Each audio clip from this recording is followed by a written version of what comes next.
नमस्कार मित्रांनो, तुमचं सर्वांचं परत एका नवीन व्हिडिओमध्ये मी मनापासून स्वागत करतो। तुम्हाला जर लॉंग टर्म मध्ये वेल्थ क्रिएट करायचं असेल तर तुम्ही स्वतःला कधी प्रश्न विचारला आहे का, माझ्यासाठी म्युच्युअल फंड बेस्ट आहे की स्मॉल केस बेस्ट आहे का? स्मॉल केस माझ्यासाठी एक सिक्रेट वेपनचं काम देखील करू शकते। आजकाल मार्केटमध्ये खूप चर्चा सुरू आहे। एकीकडे जुना आणि भरोशाचा इन्व्हेस्टमेंट ऑप्शन म्हणून म्युच्युअल फंडकडे बघितलं जाते, पण दुसरीकडे एक नवीन थॉट देखील पुढे येतोय स्मॉल केसचा, आणि बऱ्याच जणांना हाच नेमका प्रश्न पडतो, निवडायचं नक्की काय? फक्त म्युच्युअल फंड इन्व्हेस्टमेंटसाठी पुरेसे आहेत का स्मॉल केस घेऊन आपण लवकर श्रीमंत होऊ शकतो? आणि जर दोन्ही आपण एकत्रित वापरले तर रिस्क पण डबल होईल आणि प्रॉफिट पण डबल होईल का?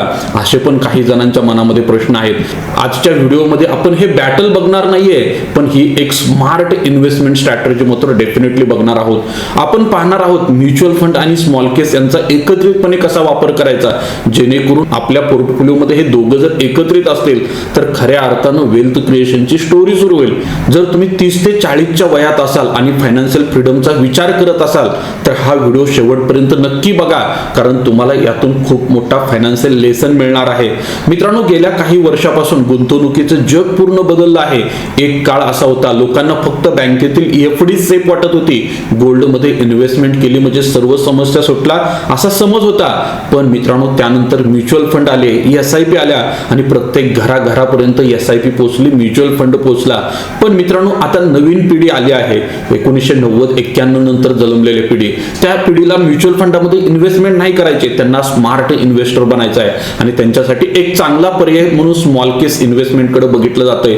मित्रांनो, या ठिकाणी थीम बेस्ड, त्याचबरोबर concept based, stock based baskets असतात आणि त्यामध्ये तुम्ही इन्व्हेस्टमेंट करू शकता। मित्रांनो, अनेक जण मला विचारतात, सर माझे ऑलरेडी 2 ते 3 म्युच्युअल फंड चालू आहेत, पण मी आता स्मॉल केस सुरू करू का?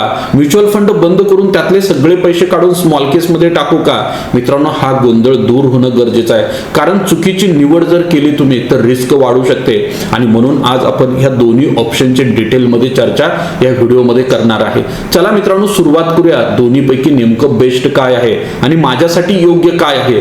मित्रांनो, म्युच्युअल फंड नेमकं काय असतं हे पहिल्यांदा आपल्याला समजून घेणं गरजेचं आहे। म्युच्युअल फंड म्हणजे टीम वर्क आणि सेफ्टी। मित्रांनो, एका मोठ्या पिझ्झाचे ज्याप्रमाणे तुकडे होतात त्याच पद्धतीनं अनेक लोक एकत्रित येतात आणि एका भांड्यामध्ये पैसे जमा करतात। म्युच्युअल फंड म्हणजे समजा तुम्हाला शेअर मार्केटचा अभ्यास करायचा नाहीये, तुम्हाला तुमचे पैसे एका एक्सपर्टला द्यायचे आहेत, आपण त्याला फंड मॅनेजर म्हणतो। हा फंड मॅनेजर तुमच्यासारख्या देशातील लाखो करोडो लोकांकडून पैसा गोळा करतो, एका पूल अकाउंट मध्ये इन्व्हेस्टमेंट करतो आणि त्या ठिकाणी तो इक्विटी असेल, डेट असेल, गोल्ड मध्ये हुशारीने गुंतवणूक करतो।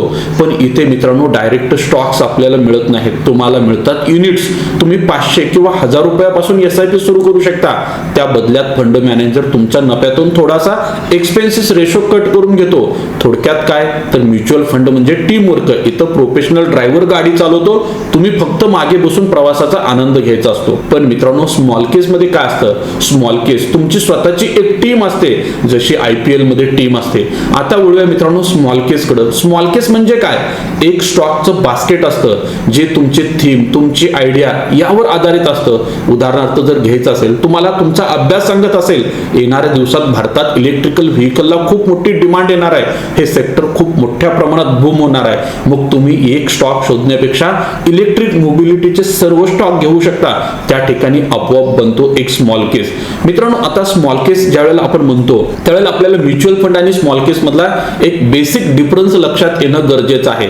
मित्रांनो, स्मॉल केस घेतल्यानंतर ते शेअर्स थेट तुमच्या डीमॅट अकाउंट मध्ये येतात। इथे तुम्ही स्वतः मालक असता, तुम्हाला त्याचा डिव्हिडंड मिळतो, तुम्हाला त्या कंपनीसाठी मतदान करण्याचा अधिकार देखील मिळतो आणि दर 3 महिन्याला, 6 महिन्याला किंवा तुम्ही जी थीम निवडली आहे, तुम्ही जो रिसर्च अनालिस्ट निवडला आहे, त्याच्या फिलॉसॉफीनुसार प्रत्येक महिन्याला रिबॅलन्सिंगचं तुम्हाला नोटिफिकेशन येतं आणि तुम्ही फक्त एक क्लिक करून नोटिफिकेशनच्या साहाय्यानं तुमचा पोर्टफोलिओ रिबॅलन्स करू शकता।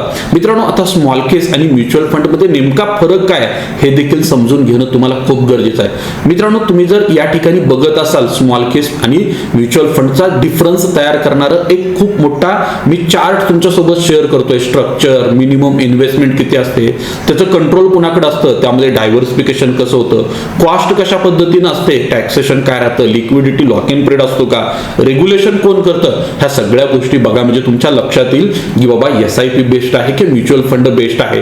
मित्रांनो, हे मी तुम्हाला डिटेलमध्ये सांगत बसणार नाही. तुम्ही व्हिडिओ पॉज करून जरी वाचलं तरी देखील तुमच्या ही गोष्ट लक्षात येईल. मित्रांनो, या ठिकाणी एक गोष्ट खूप महत्वाचं आहे. म्युच्युअल फंड म्हणजे काय? हॉटेल मधली थाळी, जिथे शेफ ठरवतो काय वाढायचं, तुम्हाला फक्त जेवणाचा आस्वाद घ्यायचा असतो. म्हणजे तुमचं कंट्रोल लो असतं, पण डायव्हर्सिफिकेशन खूप मिळतं. पण स्मॉल केस मध्ये मित्रांनो, एक मेनू कार्ड तुमच्या समोर येतो.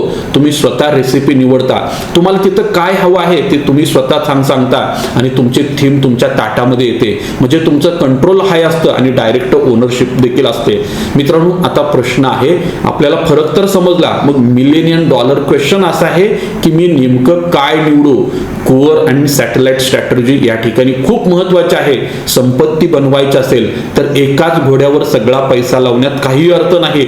आपण पोर्टफोलिओचे 2 भाग करूया. एक म्युच्युअल फंड आपण पाया सर्वात प्रथम भक्कम करूया. म्हणजे तुमच्या पोर्टफोलिओच्या कमीत कमी 70 ते 80% भाग हा कोर पोर्टफोलिओचा असावा. हा भाग म्हणजेच म्युच्युअल फंड मित्रांनो. कारण या ठिकाणी आपल्याला स्टेबिलिटी हवी असते. यात तुम्ही 40-50% पैसा बॉन्ड मार्केटमध्ये देखील टाकू शकता, निफ्टी 50च्या इंडेक्स फंडामध्ये टाकू शकता, फ्लेक्सी कॅप फंडामध्ये देखील टाकू शकता. त्याचबरोबर 20 ते 30% अमाऊंट तुम्ही मिड कॅप स्मॉल कॅप फंडामध्ये देखील टाकू शकता. यासाठी SIP हा बेस्ट मार्ग आहे. इथं डोकं लावायची गरज नाही. मार्केट वर जाओ खाली जाओ, शिस्त महत्वाची आहे. आणि हा पैसा तुमच्या भविष्यातील मोठ्या गोलसाठी, जसं की मुलांचं शिक्षण असेल, मुलांची लग्न असतील, तुमचं स्वतःचं रिटायरमेंट असेल, रिटायरमेंट नंतरचे शानसे जगण्याची जिंदगी असेल, ह्या सर्वांसाठी तुम्ही SIP मध्ये इन्व्हेस्टमेंट करू शकता. पण मित्रांनो, तुम्हाला तुमच्या पोर्टफोलिओला सॅटेलाइट सारखं चमकवायचं असेल तर स्मॉल केस तुमच्यासाठी बुस्टरचं काम करू शकतो. आता मित्रांनो, उरलेला 20 ते 30% भाग, याला आपण सॅटेलाइट पोर्टफोलिओ असं म्हणू. इथे स्मॉल केस वापरायला आपल्याला खूप मोठी संधी आहे. यालाच तुम्ही पोर्टफोलिओचा आयडियल बुस्टर देखील म्हणू शकता. या ठिकाणी आपल्याला काय करायचं आहे? आपल्याला मार्केटचा अभ्यास करायचा आहे. मार्केटचा अभ्यास केल्यानंतर आपल्याला लक्षात येईल भारतात मॅन्युफॅक्चरिंग सेक्टर खूप मोठ्या प्रमाणात वाढत आहे.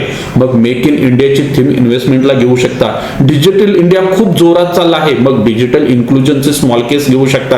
किंवा डिव्हिडंड किंग सारखे लो रिस्क थीम देखील तुम्ही निवडू शकता. लक्षात ठेवा, स्मॉल केसला म्युच्युअल फंडचा पर्याय समजू नका. त्याला म्युच्युअल फंडचा एक टॉपअप समजा, जिथं थोडी रिस्क घेऊन जास्त परतावा म्हणजेच अल्फा जनरेट करण्याचा तुम्ही या ठिकाणी प्रयत्न करत असता. पण थांबा, हे सुरू करण्याआधी 3 नियम लक्षात ठेवा. आधी बेस तयार करा. बेस तयार करा म्हणजे नेमकं काय? तर तुमचा स्वतःचा कमीत कमी 6 महिने ते 1 वर्षाचा इमर्जन्सी फंड हा असलाच पाहिजे. टर्म इन्शुरन्स, हेल्थ इन्शुरन्स घेतल्याशिवाय मित्रांनो तुम्ही स्मॉल केस मध्ये इन्व्हेस्टमेंट बिलकुल करायला नको आहे. कारण तुम्हाला इन्व्हेस्टमेंट करून जी वेल्थ क्रिएट करायची आहे आणि त्या वेल्थचा तुम्हाला त्या पर्पज साठी जर वापर करायचा असेल तर सर्वात पहिल्यांदा तुमच्याकडे हेल्थ इन्शुरन्स आणि टर्म इन्शुरन्स असणं गरजेचं आहे. आणि अजूनपर्यंत तुम्ही जर घेतला नसेल आणि घेण्याचा विचार करत असाल आणि त्यासाठी तुम्हाला माझ्याकडून जर मदत हवी असेल तर दिलेल्या नंबरला कॉल करा. तुम्हाला बेस्ट हेल्थ इन्शुरन्स आणि टर्म इन्शुरन्स आपल्याकडून दिला जाईल. त्याचबरोबर प्रत्येक वर्षातून एकदा तुम्ही तुमच्या पोर्टफोलिओचा रिव्ह्यू करणं देखील गरजेचं आहे. स्मॉल केस मध्ये रिबॅलन्सिंग करणं बिलकुल विसरून चालणार नाही. मित्रांनो, टाइम हॉरिझनचा जर विचार केला, तुमचं साधारणतः 4 ते 5 वर्षाचा तुमच्याकडे वेळ असेल आणि तिथं जर तुम्ही इन्व्हेस्टमेंट त्या थीमवर करणार असाल तर मित्रांनो तुम्हाला बेस्ट रिझल्ट मिळण्याची शक्यता स्मॉल केस मध्ये नाकारता येत नाही. तर मित्रांनो, निष्कर्ष काय? म्युच्युअल फंड आणि स्मॉल केस यामध्ये कोण जिंकणार? हे युद्ध नाहीये, हा एक गेम प्लॅन आहे.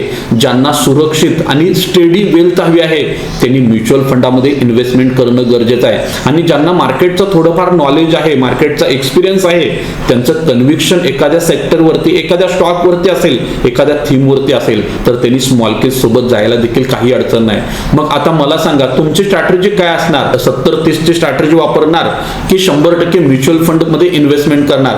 खाली कमेंट्स मध्ये नक्की सांगा, मला वाचायला आवडेल. जर तुम्हाला हा कोर सॅटेलाइट फ्रेमवर्क आवडला असेल तर व्हिडिओ लाईक करा आणि तुमच्या इन्व्हेस्टर मित्रांसोबत देखील हा व्हिडिओ शेअर करा. चॅनलला सबस्क्राईब करायला मात्र विसरू नका, कारण आपली संपत्तीची यात्रा अशीच पुढे चालू राहणार आहे. भेटूया पुढच्या व्हिडिओपर्यंत. तोपर्यंत शिकत राहा, गुंतवणूक करत राहा. जय महाराष्ट्र, जय Hind. Investments in securities market are subject to market risks. Read all the related documents carefully before investing.